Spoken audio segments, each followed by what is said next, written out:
Hi folks, and welcome to a bonus video. This video was unplanned because I was planning to make a different video for today, but while I was making it I got so engrossed in the history I decided to cut most of it because after 20 minutes I was still talking about the history. I decided to cut most of it and turn it into a separate video. So you're probably going to get two videos today that are linked by the history, time allowing and touch wood and all that stuff. But anyhow, this is the story of the American heavy tank, at least one branch of the American heavy tanks, because this particular branch of heavy tanks resulted in a lot of tanks we have in World of Tanks. Tanks like the T1 Heavy that moved on to the M6, later the T28 and the T95, and then finally the M6A2E1 premium tank. So other branches of heavy tanks resulted in the Pershing, which later became a medium, but began life as a heavy, and then the final branch resulted in the T29, the T30, T34, and M103, but we're going to focus on the branch that began with this tank, the T1 Heavy. Now, America's first and only heavy tank prior to World War II was the Mark 8 Liberty. Now, this was a joint US-UK design built by the French, and 125 of them were built in 1918. Now, I came across this video for the Liberty on YouTube, so if you're interested in seeing more of it, the link is going to be included in the description. But anyhow, once World War II began, America identified the need for a heavy tank, and while work began on a new medium tank that would become the M3 Lee, work also began on a heavy tank called the T1 in September 1939. Now, the original T1 Heavy was nothing like the T1 Heavy we have in-game. The tank that was proposed in September 1939 was a tank that would weigh between 50 and 80 tons, so it was going to be a very, very heavy tank, and the initial design proposed that the tank was going to have a 1,000 horsepower engine and 4 turrets. So, not one turret, but 4. 2 of the turrets would be armed with 75mm guns, and neither turret could turn 360 degrees. Both the turrets armed with 75mm guns could only turn 240 degrees of only had 240 degrees of rotation. A third turret that had 360 degrees of rotation was armed with a 37mm gun and a 30 caliber machine gun, and the fourth turret, yeah, there were 4 turrets. Yeah, the fourth turret was a 20mm gun, again with 360 degree turret rotation, and also armed with a 30 cal. So it had 4 turrets, but in addition to the 4 turrets, it also had 4 machine gun sponsons. So it had 2 machine guns, a sponson on the rear of the tank, rear left and rear right of the tank. So you had 2 machine gun sponsons back here that had crew members controlling them. You also had 2 extra machine guns on front of the tank and 2 machine gun sponsons, basically mini turrets on the front of the tank. So, I mean, if you count the sponsons as turrets, the initial plan for the T1 Heavy was that it was going to have 8 turrets. It was an absolute monster. So basically it would also need to have a crew of 7 to basically control everything, and the project was actually approved in July 1945. It was designated Heavy Tank T1 and a wooden mock-up was built. But thankfully common sense prevailed, and the plans were changed in October 1940 to a single turret design, this one here, armed with a 76mm gun and a 37mm gun as backup. So it had 2 guns, a 37mm and a 76mm. The turret could actually turn 360 degrees, which was a bonus. The tank was designed to be cutting edge, so not only was it well armored, had a single turret, 2 guns mounted in the turret, but it also had a a new gyro stabilizer. Now basically this is vert stabs as we know them in game, so it had vertical stabilization for the gun. As I say, the turret could actually turn 360 degrees, but it could turn 360 degrees either manually or electrically. The tank weighed no more than 50 tons. 50 tons was the limit for the tank. Now 50 tons was still a lot lot of weight, but it definitely wasn't as heavy as the 80 tons the original T1 Heavy was supposed to weigh. But in order to push 50 tons, it needed a new engine that was around about 1,000 horsepower. Problem was that particular engine needed to be sourced, or it needed to be built, and various engines were examined, they were discussed, and they were rejected until an engine called the Wright G20 or G200 was selected. We actually have that engine in game. We've got a couple of versions of it, but it eventually got a engine called the Wright G200. Now this was an engine that couldn't produce 1,000 horsepower, but it could produce close to it. The Wright G200 could produce 960 horsepower. So they found an engine. But then the next problem presented itself because no transmission existed for the engine, and once again a search began with various gas and electrical options being looked at and discarded and discussed until an experimental hydromatic transmission built by the Borg Warner Corporation was selected as the one most likely to work as a backup. But this system, this transmission, was purely experimental. It hadn't been built, it was in the process of being built. So as a result, as a backup plan, another company called the Twin Disc Clutch Company were asked to continue work on their proposal for the tank, their mechanical transmission proposal. Now, even while the tank was still in design and final components were still being built or needed to be created, a company called the Baldwin Locomotives Works was selected. That was the particular company selected to build the prototype T1. And they started building it. They built the chassis and they built the turret, but even before the prototype could be finished, the plans kept changing. So a new electric drive and steering system were installed that differed from the original plans.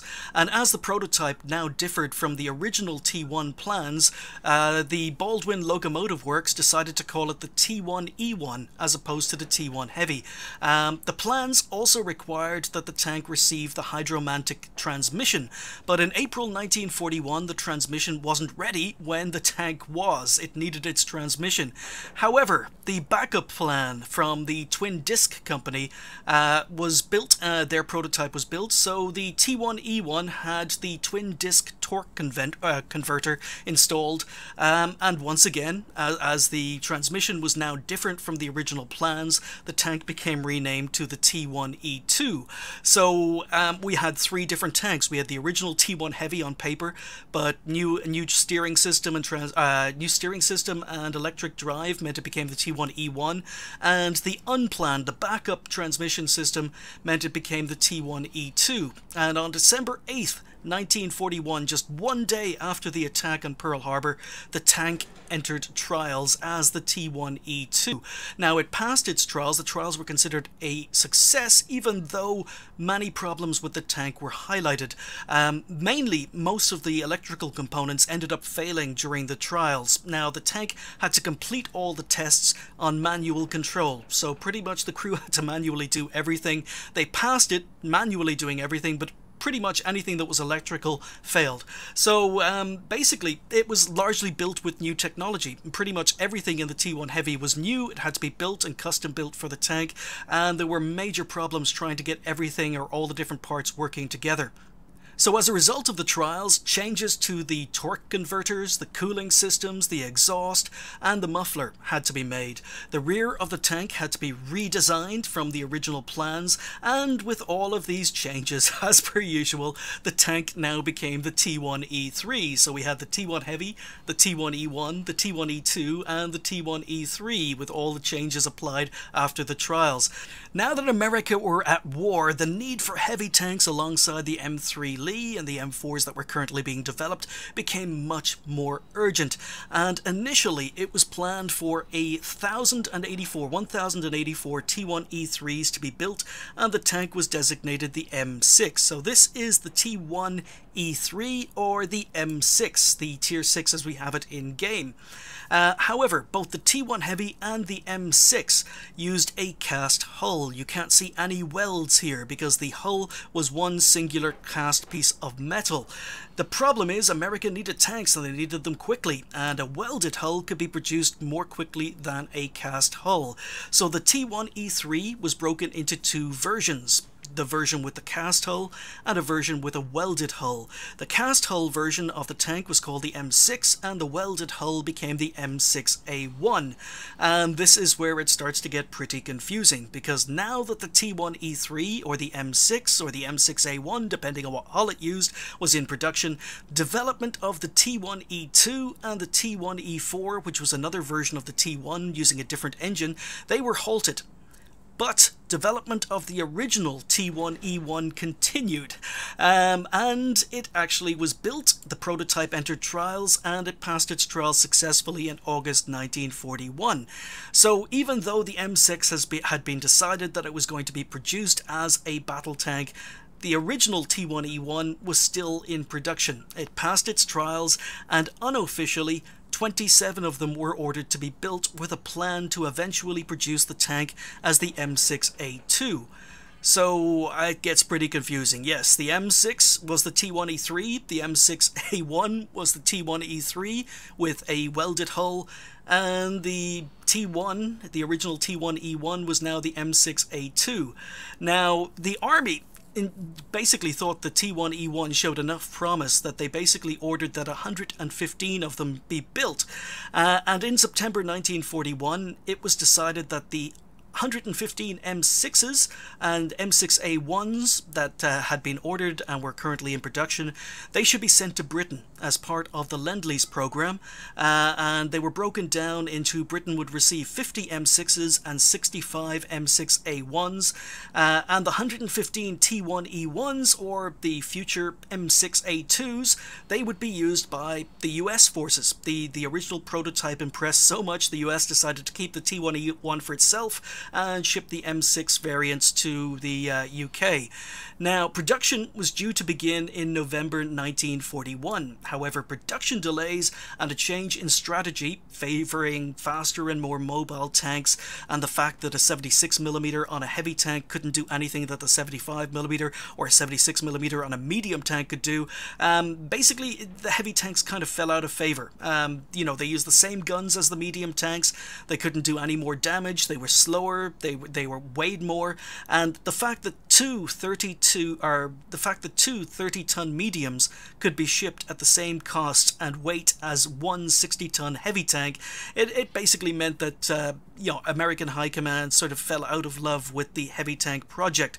So even though the M6 and the M6A1 and the M6A2 were basically ordered into production, the projects ended up all being cancelled in favour of the M4 Sherman using the 76mm or the 75mm. So by the time the project was cancelled, in total only 8 M6s had been built, 12 M6A1s had been built, and 20 T1E1s had been built. Now, the T1E1 never actually entered service, and therefore it maintained its T1E1 and never became known as the M6A2. But that's basically how many tanks were built before the entire project was cancelled. But the story doesn't quite end there, because we do have the T1 Heavy and we do have the M6 in-game, but we also have the T28 and the T95, which is the same tank. Even though one's a Tier 8 and one's a Tier 9, it's the same tank. Now, the T95 was a heavy assault tank based on the T1 Heavy. It basically used the original T1 Heavy electrical drive system, and as the war continued, basically the Americans felt there was a need for a heavy assault tank to be used against German fortifications during the invasion of mainland Europe. So they based the T28 T95 on the heavy tank, a discontinued heavy tank that was the T1 Heavy and the M6.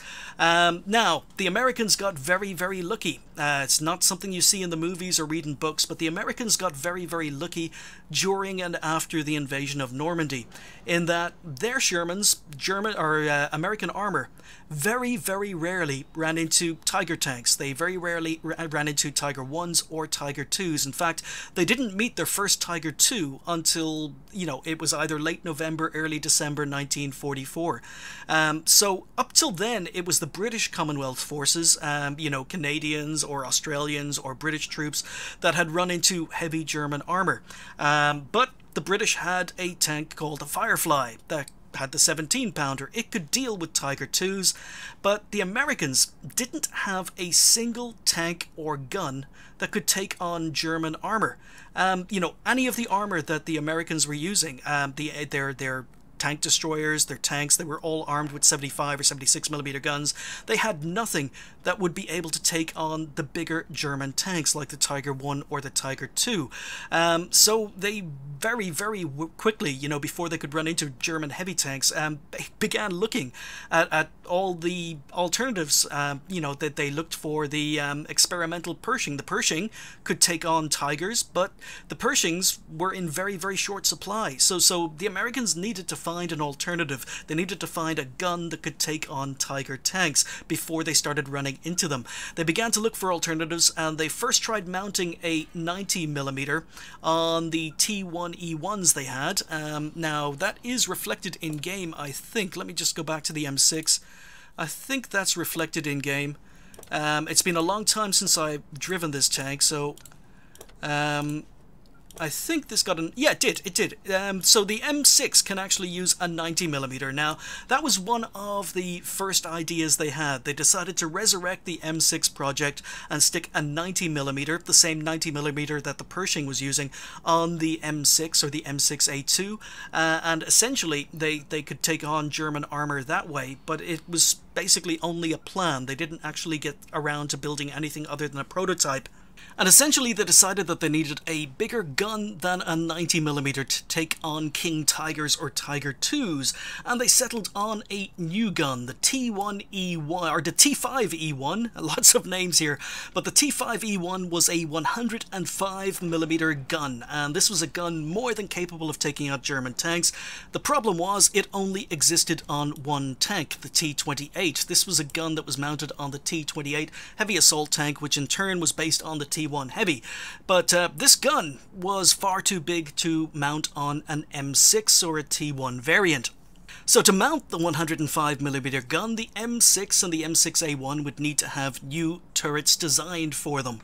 Not only did the M6 need a new turret designed from scratch that could basically carry a 105mm gun, but it also needed to have its frontal armor increased to 182mm. Now, the original frontal armor on an M6 was only 80mm. This was considered insufficient if the tank was going to be able to take on Tiger IIs. So not only did it need to have a gun, 105mm, but it also needed to have much more armor.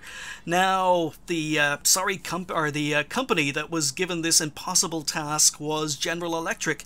They were given just 60 days to convert the existing M6s and M6A1s to basically have thicker armor, thicker frontal armor. They needed to increase the armor. They needed to design and build a new turret using the 105mm gun, and this was going to cause problems down the way, because pretty much anyone who was involved with tanks knew that the increased armor on the hull, the extra size of the gun and the shells and the ammunition, and the new turret, which was going to be very heavily armored, that was going to significantly increase the weight of the tank. And it did. The tank went from about 55 tons to 77 tons.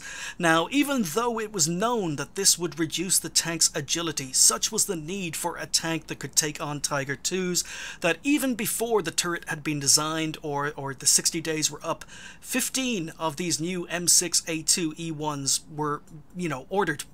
15 of them were ordered to be built before the tank was even ready. Now, essentially what General Electric did was they used the turret design from the Pershing as the basis for a new turret that could fit a 105mm gun. They basically increased the height, they increased the length, they increased the armor, and they mounted the 105mm gun on it. So basically they managed to get the turret done, they increased the frontal armor, but in December 1944, essentially, 2 months after the deadline, only 2 had been built, and basically the order for 15 was cancelled, and it was decided that essentially let's just leave it at the 2 tanks. The Americans really hadn't run into very many Tigers. The urgency for the tank wasn't as great as it had been earlier in the war, so essentially only 2 of these tanks were built, even though 15 were ordered. Now, you'll often hear, actually, that the M6A2E1 is essentially an M6 with a T29 turret, but it's actually the opposite. opposite that's true, because the M6A2E1 turrets were basically designed based on the Pershing, and they were designed before development began on the T-29's turret. So the T-29 based its turret on the one from the M6, and basically it was already using the same 105mm, so it made perfect sense to base the T-29's turret on the turret that was already existing on the M6A2E1, the two prototypes that were built. Now, anyhow, even with the M6A2E1's reduced mobility, the two prototypes passed their trials successfully. You know, the turret, basically one prototype underwent standard trials, the other prototype was used as basically a target, and tanks were ordered to shoot the turret and shoot the armor on the second prototype to see how well it could stand up to shells. Now, the turret that was used as target practice turned out to be capable, this turret here turned out to be capable of withstanding shells up to 155mm with no penetrations. The turret might crack, but no shell from 75mm all the way up to 155mm could penetrate the turret on the M6A2E1. Now, the tank still underwent trials, but when the war ended, the tank was still in trials, and when the trials finally ended in 1946, the project ended with the two prototypes being scrapped. So that happened in 1950. So essentially, the T1 Heavy line began with the T1 Heavy tank, and it ended with the M6A2E1. And along the way, some very, very iconic World of Tanks vehicles were developed. And that's pretty much the history from the T1 Heavy up to the M6A2E1. Now, this was originally all included in another video, and I decided just to make a separate video. Sorry guys for no gameplay. There's gameplay coming up in my second video. You'll see why, and you'll see why I decided to cut the history from the second video as soon as it comes out. But anyway, if you're with me, you're here for the history, you're not here for the gameplay, and thank you for watching. Other how, I'll see you on the next video. Thanks for watching. I'll see you next time.